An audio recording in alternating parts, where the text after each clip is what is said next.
नमस्कार दोस्तों, एग्जाम सारथी YouTube channel में आप सभी का स्वागत है। आरएस प्री 2021 की स्पेशल ऑनलाइन क्लासेस की सीरीज में हम पढ़ रहे थे भारत का इतिहास। आज का हमारा टॉपिक रहेगा सिंधु घाटी सभ्यता की नगर योजना। दोस्तों, अगर इससे पहले के वीडियोस आपने नहीं देखे हैं तो चैनल की प्लेलिस्ट में जाइए, वहां पर आपको आरएस प्री 2021 के नाम से प्लेलिस्ट मिल जाएगी, जहां पर हम आरएस प्रीलिम्स 2021 का कंप्लीट सिलेबस कवर कर रहे हैं।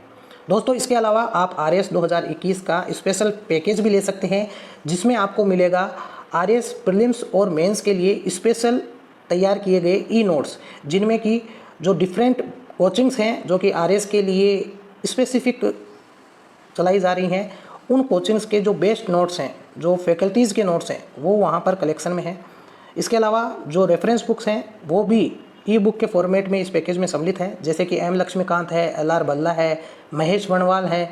इसके अलावा राजस्थान अध्ययन की एनसीईआरटी की जो बुक्स हैं ओल्ड न्यू, वो भी इस पैकेज में सम्मिलित हैं।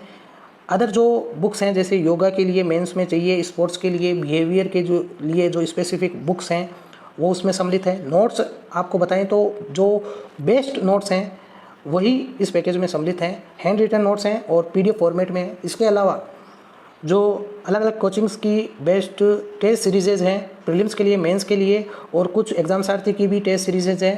200 प्लस टेस्ट सीरीजेज इसमें अवेलेबल है, जिनको डाउनलोड करके आप खुद घर पर प्रैक्टिस कर सकते हैं। और कहीं पे भी जॉब पैलेस पे या कहीं पे भी अगर आप हैं तो विदाउट इंटरनेट भी आप अपनी तैयारी को कंटिन्यू कर सकते हैं। इसके अलावा इस पैकेज में प्रीवियस ईयर्स के जो टॉपर्स रहे हैं आरएस के 2013 के, 2016, 17, 18 के, उनकी आरपीएससी मेंस की जो ओरिजिनल कॉपीज़ हैं, चारों की चारों कॉपीज़ 40 प्लस कॉपीज़ उसमें आपको मिल जाएगी, जिन्हें देख करके आपको एक मोटिवेशन मिलेगा। साथ ही जो टॉपर्स की आंसर राइटिंग स्किल्स है उससे आप कुछ ना कुछ सीख सकते हैं उसको देख करके, क्योंकि ओरिजिनल कॉपी में जब आप देखेंगे कि किस तरीके से उन्होंने आंसर दिया है किसी पर्टिकुलर क्वेश्चन का और उनको मार्क्स किस तरीके से मिले हैं, तो उससे आपको मार्किंग का सिस्टम भी पता चल जाएगा कि आरपीसी में किस तरीके से मार्किंग का सिस्टम है और आपको किस तरीके से क्वेश्चन का आंसर लिखना चाहिए। तो आंसर राइटिंग की प्रैक्टिस भी उसके थ्रू हो जाएगी। और भी बहुत सारी चीज़ें उसमें अवेलेबल हैं। ई नोट्स हैं जो अलग अलग कोचिंग्स के बेस्ट ई नोट्स हैं, जो कि आरएस के एग्ज़ाम की दृष्टि से वाकई में महत्वपूर्ण है, क्योंकि एक कोचिंग का कोई भी स्टडी मटेरियल या एक कोचिंग पूर्णतया कंप्लीट अपने आप में आरएस एग्ज़ाम के लिए सर्वे सर्वा नहीं हो सकती। यानी कि एक कोचिंग में सब कुछ बेस्ट नहीं मिलता। किसी कोचिंग में आपको पॉलिटी अच्छी मिल सकती है तो किसी कोचिंग में आपको इकोनॉमिक्स अच्छी मिल सकती है, तो कहीं पे आपको हिस्ट्री की फैकल्टी अच्छी मिल सकती है। तो जितने भी बेस्ट हैं उनको चुन चुन के आपको उपलब्ध कराने के लिए ये व्यवस्था की गई है। एक ही पैकेज में सारे best notes, best e notes, best e books, इसके अलावा टेस्ट सीरीजेज, टॉपर्स की कॉपीज़ और भी बहुत सारी चीज़ें उसमें अवेलेबल हैं और आगे भी ऐड हो जाएगी। तो इस पैकेज के बारे में जानकारी के लिए आप डिस्क्रिप्शन में जो लिंक है वहाँ पर जाकर के इंक्वायरी कर सकते हैं और परचेज कर सकते हैं। तो चलिए दोस्तों, शुरू करते हैं आज का टॉपिक। आज का टॉपिक है सिंधु घाटी सभ्यता की नगर योजना। सिंधु घाटी नगर योजना के बारे में बात करें तो सिंधु घाटी जो नगर योजना है ये सिंधु घाटी सभ्यता की सबसे बड़ी विशेषता थी, क्योंकि इसमें जो नगर योजना है वही अपने आप में एक विशेष है। यहाँ पर जाननुमा सड़कें, गलियाँ, सुनियोजित जल विकास, जो निकास की प्रणाली है यानी जो नालियाँ बनी हुई थी, पक्की ईंटों का प्रयोग किया गया था, आदि जो कई विशेषताएं हैं वो सिंधु घाटी सभ्यता में देखने को मिलती है। सिंधु घाटी सभ्यता को हड़प्पा सभ्यता के नाम से भी जाना जाता है, क्योंकि इस सभ्यता का सर्वप्रथम जो अवशेष है वो हड़प्पा से ही प्राप्त हुआ था। नेक्स्ट दोस्तों, बात करते हैं कि सिंधु घाटी सभ्यता या हड़प्पा सभ्यता में जो नगर की सड़कें और मकान हैं वो सुनियोजित ढंग से बनाए जाते थे। मकान बनाने के लिए पक्की ईंटों का प्रयोग किया जाता था। यहाँ से हमें ये पता चलता है कि पक्की ईंटें बनाने का कोई ना कोई सांचा रहा होगा। तो उस समय के लोग इतने बौद्धिक रूप से सक्षम थे, जो कि बहुत ही आगे की आप कह सकते हैं बहुत ही विकसित लोग थे, क्योंकि ये बिना टेक्निक के पक्की ईंटें बनाना संभव नहीं था। साथ ही सिंधु घाटी की जो ईंटें हैं वो एक निश्चित अनुपात में बनाई जाती थी। अधिकांश ईंटें आयताकार आकार की होती थी। ईंट की जो लंबाई, चौड़ाई और मोटाई का अनुपात है वो 4:2:1 था। तो यहाँ से ये पता चलता है कि कहीं ना कहीं कोई ऐसी टेक्निक उनके पास थी जिससे कि वो एक ही अनुपात की जो है ईंटें बना पाते थे, और इसको बनाने के पीछे भी कोई ना कोई समझ रही होगी। तो बहुत ज़्यादा वो उस समय के हिसाब से डेवलप्ड लोग थे। नगर को 2 भागों में विभाजित किया गया था। एक भाग छोटा लेकिन ऊंचाई पर बना होता था, तो नगर का दूसरा भाग कहीं अधिक बड़ा परंतु नीचे बनाया गया होता था। ऊंचे भाग को दुर्ग और निचले भाग को निचला शहर नाम दिया गया था। दुर्ग को कच्ची ईंटों के चबूतरे पर बनाया जाता था, इसलिए यह ऊंचे होते थे। तो यहाँ से एक चीज़ ये भी जानने को मिलती है कि कहीं ना कहीं सिंधु घाटी सभ्यता में भी जो कुलीन वर्ग था उसके लिए निवास की व्यवस्था अलग थी, या जो शासक वर्ग था उसके लिए निवास की व्यवस्था ऊंचे दुर्ग में होती थी, तो बाकी की जनता जो है वो निचले शहर में रहती थी।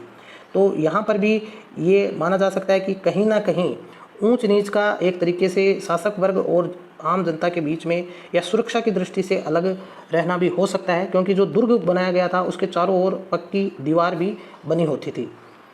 नेक्स्ट, दुर्ग को दीवार से घेरा गया था, जिसका अर्थ है कि निचले शहर से इसे अलग किया गया था। तो जो दुर्ग होता था वो बाकी का जो नीचे का शहर था, प्रजा जो थी, उससे अलग रहता था, यानी दुर्ग को चारों ओर से ऊंची दीवार से कवर किया होता था। दुर्ग में खाद्य भंडारगृह होते थे, महत्वपूर्ण जो कार्यशालाएं हैं, धार्मिक इमारतें हैं यानी मंदिर इत्यादि, जन इमारतें हैं आदि होती थी। निचले भाग में लोग रहा करते थे, यानी जो विशेष इमारतें वगैरह होती थी वो दुर्ग वाले भाग में होती थी, ऊंचे वाले में। बाकी का जो निचला शहर है उसमें सामान्य लोग सामान्य जीवन व्यतीत करते थे, सामान्य काम किया करते थे। हड़प्पा शहरों की सबसे अनूठी विशेषता इसकी जल निकास प्रणाली है, यानी कि जो नालियाँ बनी होती थी वो बहुत ही इसकी सभ्यता की खासियत है कि कहीं ना कहीं ये दर्शाती है कि जो नाली जिस सभ्यता में बन गई हो और जहाँ पर बहुत ही अच्छी व्यवस्था हो निकासी की, तो कहीं ना कहीं वो सभ्यता बहुत ही विकसित रही होगी। क्योंकि आज के समय में भी अगर हम देखें तो बहुत सारी जगह भारत में भी आप देखोगे तो नालियों की व्यवस्था अच्छी नहीं है। तो उस समय जो नालियों की व्यवस्था थी उसको देख के लगता है कि वो बहुत ज़्यादा विकसित लोग थे, बहुत ज़्यादा समझ वाले लोग थे। सड़कों और गलियों को ग्रिड पद्धति यानी जालनुमा बनाया गया था, यानी जो एक तरीके से ग्रिड बन जाती है 90 डिग्री पर, जिस तरीके से अगर क्रॉस करके नालियाँ अगर हम बनाएं जिस तरह की हम डायग्राम में शो कर रहे हैं, तो एक तरीके से ये ग्रिड या जाल बन जाता है। जालनुमा फॉर्मेट में सड़कें और नालियाँ होती थी किनारे पर। सड़कें सीधी थी और एक दूसरे को समकोण पर काटती थी, जिस तरह की अभी हमने आपको बताया। तो इस तरीके से सड़कें हुआ करती थी जो कि समकोण पर एक दूसरे को काटती थी। इसके अलावा दोस्तों ऐसा जान पड़ता है कि पहले नालियों के साथ गलियां बनाई गई थी और फिर उनके अगल बगल में मकानों का निर्माण किया गया। यानी जो व्यवस्था देखने पर ऐसा लगता है कि पहले तो सड़कें और नालियां बना दी गई हो, जैसे प्लॉटिंग कर दी गई हो, जैसे कॉलोनी आजकल भी कॉलोनियाँ बनती हैं, पहले प्लॉटिंग हो जाती है, रास्ते निकल जाते हैं और फिर मकान वगैरह बनाए जाते हैं। तो कुछ वैसा सा ही सिस्टम उस समय रहा होगा। नेक्स्ट देखते हैं दोस्तों कि नालियाँ ईंटों और नालियाँ जो हैं वो ईंटों और पत्थरों से ढकी होती थी, जिनके निर्माण में प्रमुखतः ईंटों मोर्टार का प्रयोग किया जाता था। कुछ जगह चूने और जिप्सम का भी प्रयोग मिलता है। तो यहाँ से ये पता चलता है कि उन्हें जो सिंधु घाटी सभ्यता के लोग हैं उनको चूने और जिप्सम की भी जानकारी थी, जो कि आजकल सीमेंट वगैरह बनाने में काम में आते हैं।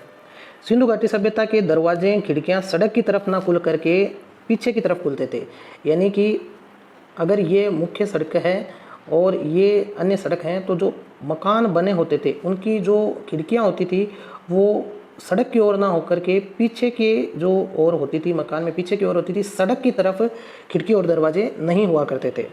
लेकिन लोथल जो है एकमात्र इसका अपवाद है, इसको आपको ध्यान में रखना है। लोथल एकमात्र ऐसा स्थल है सिंधु घाटी सभ्यता का जहाँ पर जो दरवाजे जो हैं वो मुख्य सड़क पर भी खुले हैं। मकान में स्नानागार प्रमुखतः गली और सड़क के नज़दीक बनाया जाता था। शायद इसके पीछे रीज़न यह रहा होगा कि गली या सड़क की ओर बनाएंगे तो जो पानी है वो सीधा नालियों में जा सके, उसके लिए कोई अलग से घर में व्यवस्था ना करनी पड़े, डायरेक्ट ही नाले में पानी चला जाए। जैसा कि आजकल के समय भी देखने को मिलता है, अगर आप छोटे शहरों में या गाँव में जाएंगे तो ऐसी ही व्यवस्था देखने को मिलेगी। नेक्स्ट बात करते हैं दोस्तों मोहनजोदड़ो से जो विशाल स्नानागार मिला है। तो आप डायग्राम में देख सकते हैं इस तरह का जो है एक स्नानागार मिला है, जो कि अगर आप गाँव में जाएंगे, राजस्थान के गाँव में जाएंगे तो आज भी आपको इस तरह के जोहड़ वगैरह मिलेंगे और कुछ जोहड़ जैसी ही बावड़ियाँ जो मिलती हैं राजस्थान में, वैसी ही ये व्यवस्था है जिसमें चारों तरफ से पानी आने की व्यवस्था है और सीढ़ी नुमा ये सीढ़ियाँ बनी हुई हैं 3, और जो सीढ़ियों से बाहर आने जाने की व्यवस्था है। और जो इसके आसपास जो हैं स्नानागार के आसपास जो है वो कम कक्ष बने होते थे जहाँ पर कपड़े वगैरह जो है बदले जाते होंगे। तो ऐसी व्यवस्थाएं आजकल भी राजस्थान में जो जोहड़ बावड़ियाँ जो हैं उनमें मिलती है। मोहनजोदड़ो में एक विशाल स्नानागार जो है वो मिला है। विशाल जो स्नानागार है इसमें ये 11.88 मीटर यानी लगभग 39 फीट लंबा है, 7.01 मीटर यानी 23 फीट चौड़ा है। तो आप सोच सकते हैं कि कितना बड़ा रहा होगा। एक पूरा जो बावड़ी टाइप का ही हो गया और उससे भी बड़ा तालाब टाइप का हो गया ये, और 2.43 मीटर यानी 8 फीट गहरा था। जो आजकल आप देखते हो गाँवों में जो कुंड वगैरह बनती है, वैसी ही 8 फीट गहराई की, 9 फीट गहराई की, 10 फीट तक की ये पूरा एक स्नानागार बना होता था। अनुष्ठानिक स्नान के लिए होता था, यानी कि जैसे कि कुंभ के मेले में जो स्नान होते हैं वैसा ही कुछ व्यवस्था थी कि कोई स्पेसिफिक कोई समय या त्यौहार पर्व होता था, अनुष्ठान होता था, उसी समय यहाँ पर सामूहिक स्नान होता होगा। क्योंकि इतना बड़ा अगर स्नानागार बनाना है तो एक दो व्यक्ति के लिए तो नहीं बना होगा, तो कहीं ना कहीं ये अनुष्ठान वगैरह या किसी पर्व या त्यौहार के समय ही इसको इस्तेमाल किया जाता रहा होगा। तो दोस्तों ये था सिंधु घाटी सभ्यता। नेक्स्ट हम जो पढ़ने वाले हैं, अभी तक जो हमने पढ़ा है उसके बारे में आपको बता दें। हम प्राचीन इतिहास पढ़ रहे हैं भारत का, जिसमें हमने प्रागैतिहासिक काल पढ़ लिया है, ताम्रपाषाण युग पढ़ लिया है, सिंधु घाटी सभ्यता के बारे में बेसिक जानकारी हमने कर ली थी। उसके बाद में हमने सिंधु घाटी सभ्यता के प्रमुख स्थलों के बारे में जान लिया था। सिंधु घाटी सभ्यता की नगर योजना के बारे में आज हमने पढ़ लिया है। नेक्स्ट वीडियो में हम पढ़ेंगे सिंधु घाटी सभ्यता का आर्थिक जीवन, फिर शिल्प और उद्योग धंधे, और इस तरीके से हम पूरा सिंधु घाटी सभ्यता के हर एक जो पक्ष को, हर एक बिंदु को कवर करेंगे। दोस्तों ये प्रीलिम्स की दृष्टि से बहुत ही महत्वपूर्ण है। जो महत्वपूर्ण बिंदु है, जो प्रीलिम्स की दृष्टि से काफ़ी पूछे जाने की संभावना है, केवल वो ही चीज़ें हम पढ़ रहे हैं, बहुत ज़्यादा डिटेल में हम नहीं पढ़ रहे हैं मेंस की दृष्टि से। तो प्रीलिम्स की दृष्टि से ज़रूर हमारे लिए ये वीडियो सीरीज़ बहुत ही महत्वपूर्ण रहने वाली है। तो साथ में बने रहिए, चैनल को सब्सक्राइब कर लीजिए, और अगर आप RAS 2021 का स्पेशल पैकेज लेना चाहते हैं तो उसके लिए नीचे डिस्क्रिप्शन में लिंक है। बहुत ही आसानी से आपको अवेलेबल है, कोई भी इसमें इतना ज़्यादा लंबा चौड़ा नहीं है कि आप इसको ले ना सकें। बहुत ही कम कॉस्ट में आपको मिल जाएगा, ताकि जो गांव डानियों में भी RAS के एस्पिरेंट्स बैठे हैं, जिन्होंने सपना देखा RAS बनने का, उनके पास कंप्लीट स्टडी मटेरियल मिल जाए, जो शहरों के एस्पिरेंट्स को ही मिलता है। तो ऐसा स्टडी मटेरियल मिल जाए, और जो जॉब वाले कैंडिडेट्स हैं उनको PDF फॉर्मेट में जब पूरा स्टडी मटेरियल मिल जाएगा तो वो अपने जॉब के प्लेस पर कभी भी मोबाइल या अपने लैपटॉप पर बैठ करके अपनी तैयारी को कंटिन्यू कर सकते हैं। इसलिए ये सारी व्यवस्था की गई है, और भी उसमें अगर कुछ अपडेट होगी तो आपको आगे से आगे बता दिया जाएगा। तो दोस्तों वीडियो देखने के लिए धन्यवाद। चैनल को सब्सक्राइब ज़रूर कर लें। धन्यवाद।